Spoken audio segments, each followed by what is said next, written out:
Welcome back to The Deep Dive, the show built for you, the person who needs the maximum amount of critical knowledge extracted from dense sources delivered with minimum fuss. Today, we are strapping into the Wind Glider and taking a look at the absolute foundation of Teyvat. We're talking about the Genshin Impact Archon Quest Prologue. That's right. This whole deep dive is focused entirely on that first chapter, The Outlander Who Caught the Wind. And, it might seem like just a simple introduction to this bright, breezy city, but it is, in fact, a densely packed geopolitical and, I'd say, a cosmic primer. It sets up pretty much every major philosophical conflict and antagonist the traveler is going to face across the continent. So our mission today, not just to summarize the plot, anyone can do that. We are extracting the core insights. Why does the City of Freedom have such intense bureaucracy? What's the true nature of the traveler's stolen power? And maybe most importantly, what are the global stakes that the Fatui and the Abyss Order establish that make this whole journey necessary? Exactly. The prologue, which is structured across three pretty intense acts, it follows our protagonist, the traveler. They land in Teyvat completely stripped of their interdimensional power. It forces them to learn the elemental rules of this new world while, at the same time searching for their lost twin. We really have to analyze every single step they take in Mondstadt because it defines everything, their motivations, their enemies, all of it. Okay, let's unpack this then. We have to start with what is, I think, the most dramatic event in the entire narrative. I'm talking about the opening cinematic, the bit that's often called the Wanderer's Trail. Yeah. This isn't just a scene, it's the genesis of the traveler's entire quest. It's the initial catastrophe. Yeah, that opening sequence is visually magnificent, but philosophically it's terrifying. It immediately establishes that the traveler and their twin, they are not from Teyvat. They're presented as these cosmic world-hopping entities capable of, immense interdimensional travel. Their appearance right away suggests they have powers far, far beyond the elemental system we see in Teyvat. But that limitless journey hits a wall, literally. They're abruptly stopped by this unknown entity. Now, some sources might refer to her by the rumored name Asmodee, but what's really critical is her title, isn't it? She's called the Sustainer of Heavenly Principles. That title is everything. It absolutely is. Because her next line, the declaration she makes, tells us the fundamental rules of this universe. She says, Outlanders, your journey ends here. The arrogation of mankind ends now. And that word arrogation, which means like the act of claiming or taking something without justification, it implies that the traveler's very existence, or at least their ability to just cross dimensions whenever they want, is seen as a huge insult to the established order of Teyvat. So if we're looking at this analytically, this encounter immediately suggests that Teyvat isn't just a world. It's potentially a kind of prison world, governed by these higher, cold, and frankly judgmental heavenly principles. Yeah. Any kind of outside ambition or influence is just immediately rejected and met with celestial violence. Precisely. And the consequence is instantaneous. It's absolute. The entity seals off the traveler's twin sibling first, trapping them in those ominous red and black cubes. It's like she puts them in stasis or, sends them somewhere else entirely. Then the traveler gets attacked in the same way, stripped of their immense innate powers, and is just cast down into Teyvat. And the sources mention the traveler awakens alone after an undisclosed amount of time. This is a huge piece of lore, even if it's left totally open-ended. It really heightens that sense of disorientation, of vulnerability. We have no idea if they slept for days, years, or maybe even millennia. Right. And for you, the listener, this establishes the two unshakable pillars of the traveler's motivation. First, the quest to find their lost sibling. That's the emotional core. And second, the need to recover the divine powers that were stolen from them. They're starting from absolute zero in a world where they used to be. Well, everything. Their journey is intrinsically linked to reclaiming that lost cosmic identity. So here they are, alone, depowered, and adrift. But that isolation, thankfully, doesn't last very long. Which brings us to the introduction of the traveler's ever-present guide, Paimon. Yep, the rescue happens near Cape Oath. The traveler just finds Paimon drowning and, saves her. And Paimon, in this overwhelming display of gratitude, immediately declares herself the traveler's companion and their guide. Now, I have to pause here. Doesn't this seem just a little too convenient? You land in a completely new world, you're totally lost. And the very first creature you save just happens to be a small, floating, apparently knowledgeable guide who understands the politics, the gods, the geography, everything. That is a fundamental and very often discussed point among the lore community. Paimon's origin is one of the biggest mysteries of the entire Teyvat narrative, for sure. While she serves a crucial functional role, I mean, she provides all the necessary exposition and translates the traveler's actions, her timing and her knowledge are highly suspicious. She immediately guides the traveler directly toward the archons, the next step on the hierarchy.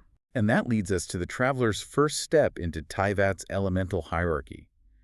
Paimon suggests finding the Seven, which is the collective term for the archons, or the elemental gods, hoping they can help track down the missing twin. And when they reach the innermost statue of the Seven at Starfell Lake, the traveler touches it and immediately gains newfound powers. Hmm. This is a really critical distinction we need to make for you because it's not the recovery of their original abilities. Okay, let's nail that distinction down. How is this new power different from a vision? I mean, a vision is what most of the other playable characters use, right? Right. The power the traveler channels is borrowed elemental energy. It's temporary. A vision is a specific gift bestowed by Celestia, that's the divine realm, upon highly recognized mortals. It grants them the ability to wield a specific element. The traveler, on the other hand, just bypasses that system entirely. They channel elemental energy directly from the Archon statues, which means their connection to the elements is transient and, geographically determined by whichever Archon's influence they're currently in. This distinction becomes vital later on when we start talking about that corrupted gem. So it's essentially temporary, localized magic. And as soon as they get this initial anemo power, they spot the immediate local threat, a massive green dragon. We later find out it's called Storm Terror, and it's heading toward a distant forest. And just like that, the personal quest to find the sibling instantly becomes interwoven with the local conflict. Following the dragon leads them to a fated encounter. They find Storm Terror, and there's a mysterious stranger there trying to calm the creature down. Yeah, this scene perfectly illustrates the traveler's clumsiness with their new borrowed power. Their new anemo channeling accidentally alerts both the dragon and the stranger. It forces the stranger to just flee pretty quickly. But he leaves something behind. The stranger leaves the first crucial physical clue of the larger plot. A crimson blood-colored teardrop crystal. The traveler secures it. And this item, which is just tinged with corruption, acts as a physical anchor connecting the traveler directly to the dragon's ailment. It's not just a plot device. It's a literal piece of elemental sickness. Okay, so moving from the forest, the traveler and Paimon quickly transition from being lost Outlanders to, well, being conscripted heroes. They're stalked by Amber, the outrider of the Knights of Favonius, who immediately offers them an escort to Mondstadt, the City of Freedom. This is our formal introduction to Teyvat's most prominent mortal governing body. The traveler assists Amber in clearing a nearby Hillish camp, and they demonstrate some pretty impressive skills, even with their limited power. Amber is so impressed, in fact, that she gifts them a wind glider. The wind glider is a fantastic piece of symbolism, isn't it? Mondstadt prides itself on freedom, and gliding is like the ultimate expression of that freedom and the city's connection to the anemo element. It's an immediate welcome into their culture. But that welcome is interrupted by catastrophe. During the test flight, Storm Terror launches a massive rampage, sending these powerful windstorms across the entire region. The traveler, displaying immediate heroism, drives the dragon off, though the sources do confirm that the mysterious stranger was helping them out covertly. This immediate, baptism by fire elevates the traveler's status instantly from just some outlander to a recognized defender. And this spectacle catches the eye of the power structure. They're quickly summoned to the Knights of Favonius headquarters by the cavalry captain, Kaya, to meet the acting Grandmaster, Jean. This is the moment they get fully integrated into Mondstadt's defense operation. Jean, as the acting Grandmaster, is clearly under immense stress. You can see it right away. She defines the primary objective immediately. Storm Terror's fury is being sustained by something deeper. It's being powered by ley line disruptions that are emanating from 3 of the 4 Winds temples. She needs the traveler to deal with these localized elemental disturbances. Wait, let's slow down on the ley lines. This is a technical term we should probably clarify. What exactly are ley lines, and why is their disruption such a huge crisis? Think of ley lines as Teyvat's planetary circulatory system. They are these vast subterranean channels that circulate elemental energy and critically temporal information, the history and memories of the world. When Storm Terror corrupts them, it's not just a local weather disturbance, it's a systemic infection of Teyvat's entire infrastructure. It's corrupting the energy that flows through the planet and stabilizes the whole region. So the dragon isn't just a monster. He's part of a systematic sickness that is attacking the literal foundations of the world. And Jean has to rely on the traveler, a complete stranger, to fix it, all following the guidance of the nice librarian, Lisa. Right, and Lisa is positioned as the intellectual backbone of the operation. He's the one who understands the magic and the history well enough to prescribe a fix. This reliance on an Outlander, I mean, it speaks volumes about the Knight's current strained capacity. The local powers are just overwhelmed and bureaucratic. This brings us back to that contradiction we noted earlier. Hmm. Mondstadt is the city of freedom, yet its defense force seems bound by procedural red tape and is constantly overstretched. Right. They have to rely on a depowered traveler to handle a divine entity. It's kind of wild. Absolutely, the bureaucracy is palpable, and this is why this act establishes the central tension. Javalin is identified not as a simple monster, but as a former protector and one of the four winds, a divine being. This makes the conflict far more complex than a simple extermination mission. It becomes a spiritual rescue mission. And crucially, we see the dual nature of two key figures here. Jane, who's the diligent, overwhelmed leader, and Kaya, the sharp, tactically secretive cavalry captain. They're managing the immediate threat, but it's clear they're running on fumes and secrecy. So Act 2 elevates the scale dramatically. The local crisis now becomes geopolitical, and it introduces the first major external antagonist that will define the subsequent chapters of the traveler's journey. Right, the Traveler successfully deals with the corrupted temples, stabilizing the immediate ley line disturbances, and returns to Jane. But Jean isn't alone. She's locked in this really tense cold exchange. She is. She's speaking with a masked woman, a Fatui diplomat. The Fatui, for anyone who might be new to this, are the highly aggressive military and diplomatic arm of Snezhnaya, which is ruled by the cryo-archon, the Tsaritsa, and this diplomat is immediately pressing Jean for an aggressive, destructive solution, just kill the dragon. Jean is having none of it, though. She dismisses the diplomat, pointing out that she lacks respect because she doesn't even know that Storm Terror is actually Dvelin, one of Mondstadt's historical protectors. This instantly frames the Fatui not just as diplomats, but as these ruthless agents who would prefer annihilation over understanding or, preservation. This is critical insight into the Fatui methodology. They operate with brutal efficiency, and this disdain for local history or sentiment, they are actively exerting significant political pressure on a vulnerable city, looking for any opportunity they can find to capitalize on chaos. And amidst all this political pressure, the Traveler finally brings up that strange crimson teardrop gem they found back in the forest. Lisa, the librarian, she attempts to study it, but she makes a highly specific technical finding that is actually really easy to overlook. The finding is that the gem emits this harmful, corrosive energy, and it specifically targets vision users. Remember that distinction we made earlier. Vision users are mortals granted power by Celestia. The Traveler, who's using borrowed statue power, is an Outlander. They're not recognized by Celestia's system, and therefore they are uniquely immune to the toxic effect of this corrupted material. This confirms the Traveler's status as something fundamentally other than Teyvat's established system. Jean, clearly recognizing the Traveler's unique abilities and their competence, formally grants them the title of Honorary Knight. It's a huge recognition, but the real shock comes immediately after when Paimon recognizes that mysterious stranger who just keeps popping up. Paimon, seemingly on instinct, identifies a boy in the streets as the stranger. Following him leads them to Venti. They use elemental sight, which is a sort of magical trace detection, and they find Venti singing a song that it's more than music, it's an exposition. He's explaining the root cause of Dvelin's rampage, showing this intimate knowledge of the situation. Venti instantly recognizes the Traveler's potential, and the purification test follows. The Traveler takes out the toxic crimson gem, and Venti, with just this casual gesture, purifies it instantly.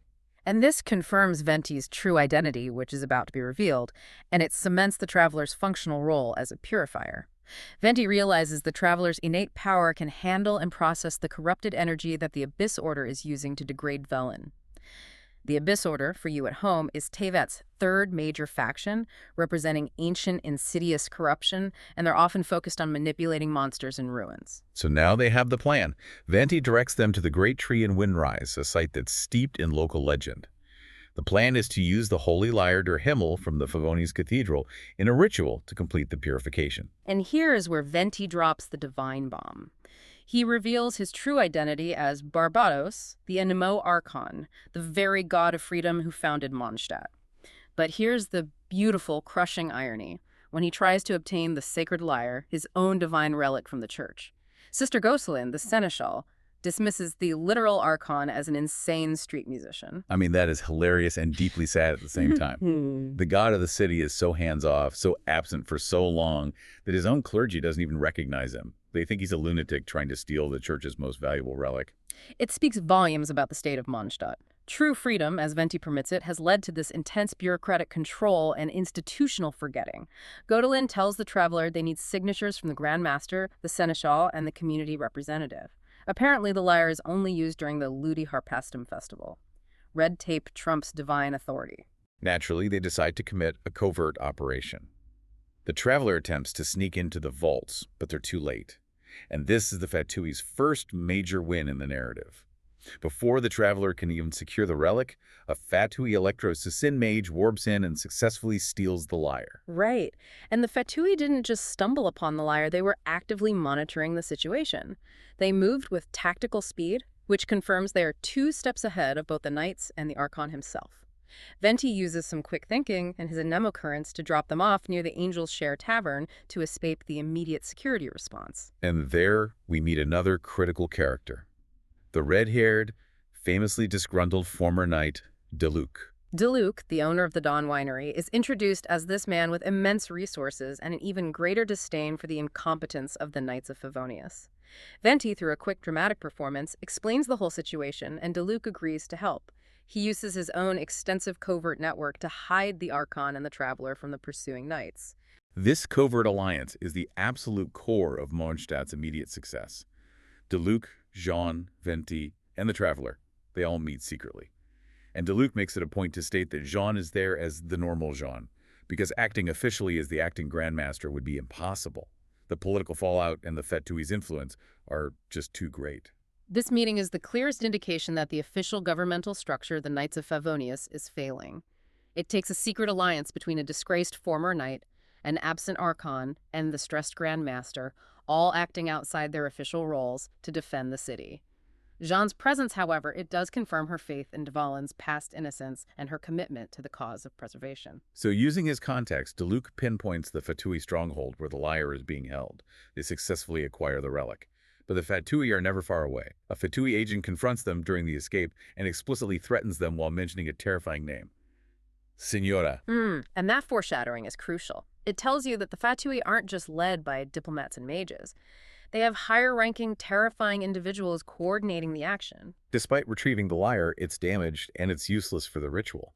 They have to purify more teardrop crystals to restore it fully, so they head to Starsnatch Cliff to summon Dvalin and attempt the final, critical purification. And this is where the third faction, the Abyss Order, makes its tactical move. Just as they begin the ritual, an Abyss Mage appears, interjects, and exploits Dvalin's fear and his confusion.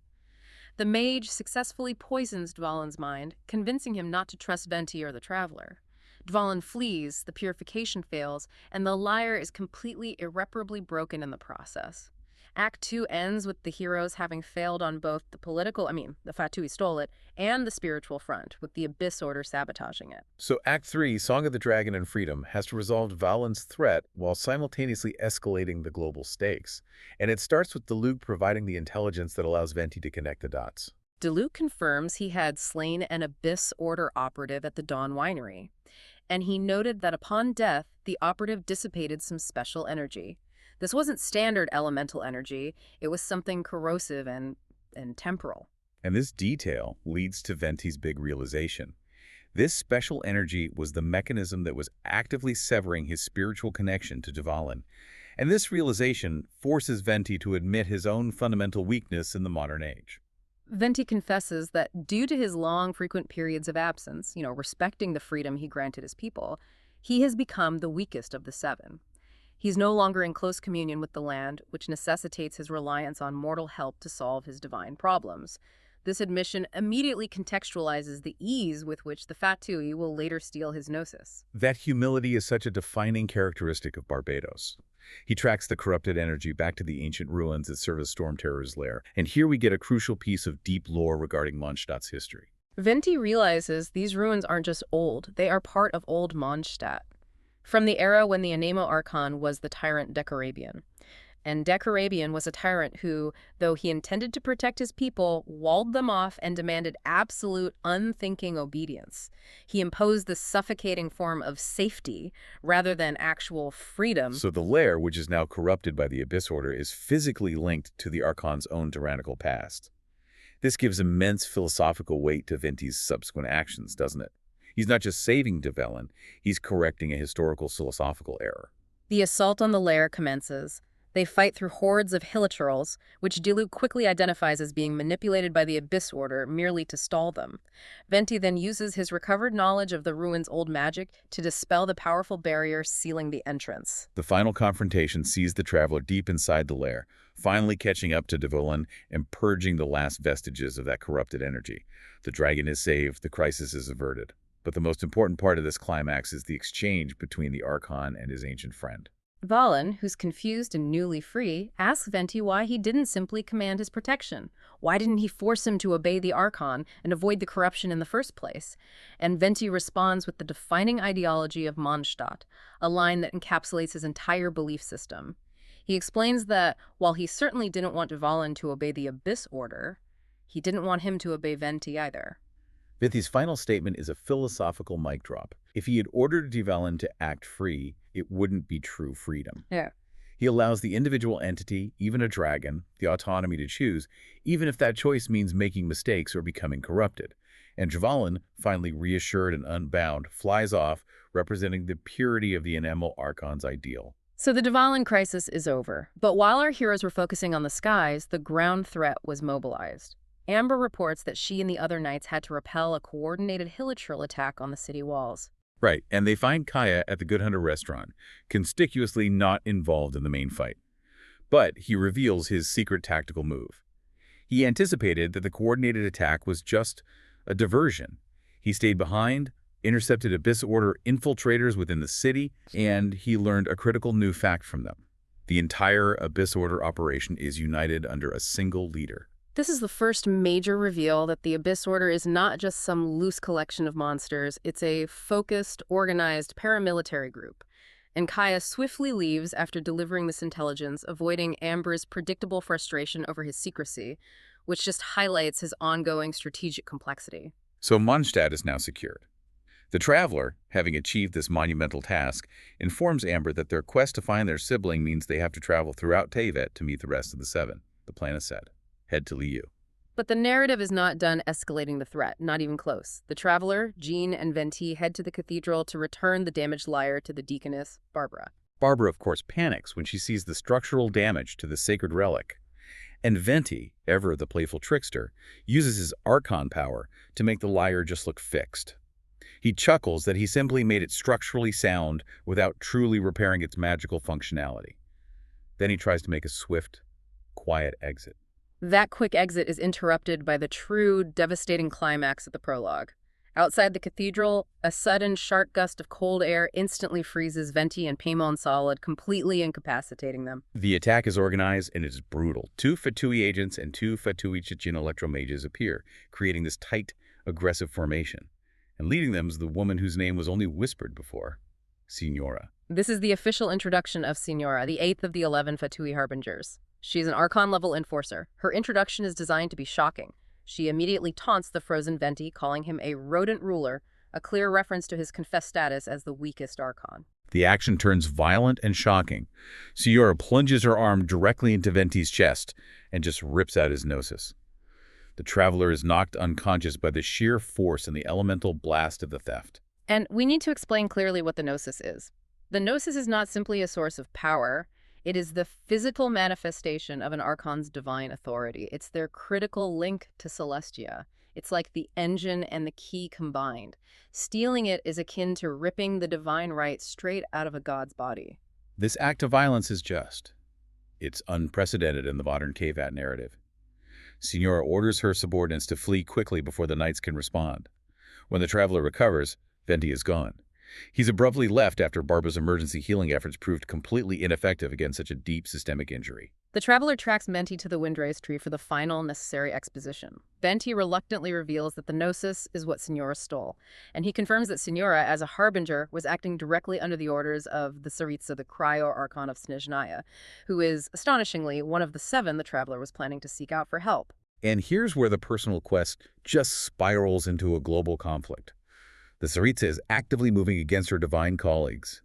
Venti expresses shock at her actions, explaining that while the 7 traditionally maintained mutual respect, a certain catastrophe 500 years ago completely severed the relationship between them. Right.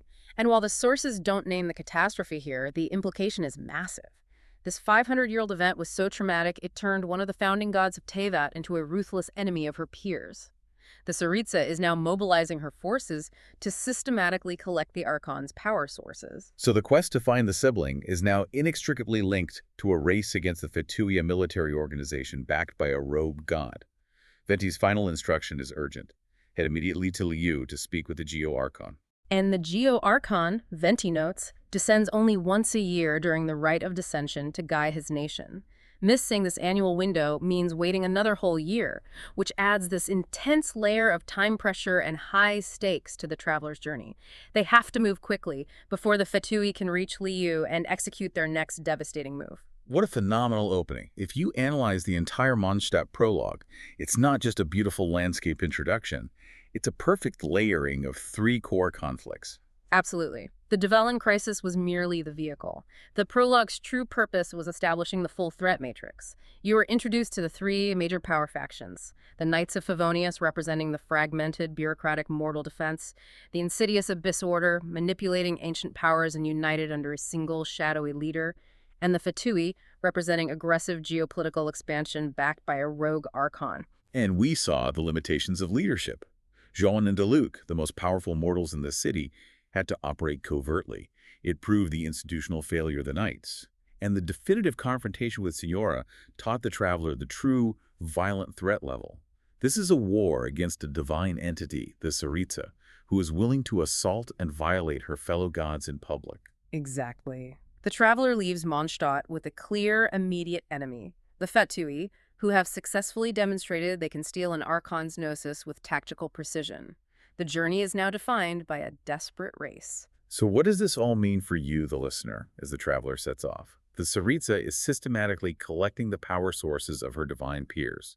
If she's willing to violate Venti, the god of freedom, what does she intend to do with the collected power of the 7? And how catastrophic must that event 500 years ago have been to drive a divine ruler to betray her entire cosmic cohort and systematically dismantle Tevat's foundational power structure? The mission in Liu is no longer a simple search for information. It is a high-stakes investigation into an active geopolitical and cosmic crisis. Hoping to reach the seemingly invincible Geo-Archon before the Tsaritsa's elite agents, the Harbingers, can execute their plan for the second Gnosis, you are walking directly into the next battleground. A truly explosive beginning to a massive story. That wraps up our deep dive into the Mondstadt prologue. Thank you for diving in with us.